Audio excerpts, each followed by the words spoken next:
Welcome to ECNTRADE Daily Video. Before we begin, it should be noted that any advice is of a general nature only and that your personal circumstances have not been taken into consideration. Hello everyone, my name is Rob Clayton and thank you for joining me. The Australian dollar's decline has continued now into the third consecutive session, with the RSI breaking through the midway point, along with that taking out 67.30, has exposed the downside region of around 66.65 and with the base holding at 65.90.95. With little upside demand seen so far, I feel the market may actually continue on until it gets to the bottom side of this range, having recently rejected the top side area around 67.70.80. Reassess from the base around 65.90 as we could see a bounce or even profit taking. Looking at the euro, the market is taking a little bit of a downturn as the dollar index, which measures the greenback strength into a basket of 6 major currencies, has rebounded from the 2-month lows around 101 as the R word returns to the global markets on Wednesday, that is recession. From that, the trigger to the recession fears was after the ADP National Employment Report showed US private employers hired far fewer workers than expected in March, after coming in around 145,000, missing the 208,000 forecast, and with the previous release of 261,000. Now looking into this week, as the market comes near a close, we've got Friday out and also Monday out in respect or in observance of Good Friday, Easter Monday.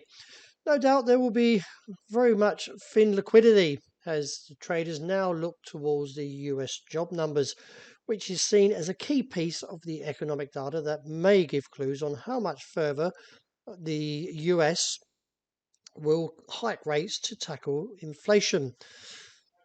The market looking at 236,000 jobs for the forecast. The previous number was 311, with the unemployment rate expected to hold around 3.6%. So looking at the technicals, a break of 108.65 would give further risk to the downside and reopen the case back towards a region of 107, and therefore could see the bears and a lot of stops weighing on the market. Keep an eye on this RSI as it's not quite broken down, and after 2 attempts failed and was rejected. But the dollar index, as I mentioned, has rebounded and therefore off a key point of 101 to see if the euro can weigh further on the downside. We can see now that after 2 attempts to the downside, we got a hammer and a dragonfly, and with the third coming in overnight, we've got a rejection from there, and therefore we could see from that region of the lows of around 130 looking back towards the top side, which is somewhere around 131.45 or maybe up towards 132.05.15. A break there would give further scope up to 134. The pound backing away from its 10-month highs after having a little bit of trouble trying to sustain is now weighing back on the support. Now a break of 124.35 could see further risk to the downside and open the way back to 123. After back-to-back sessions for the gold, the market is struggling above 2,000. And looking at these technicals, if we see a further breakdown, and that is a close beneath 2002, should give further scope down towards the region of 1,986 and reassess. Unless we get a close above 2,034, the bears may actually continue to weigh. But still remember, the US job data is a key point to the current price action as well. So let's see how it unfolds later on Friday.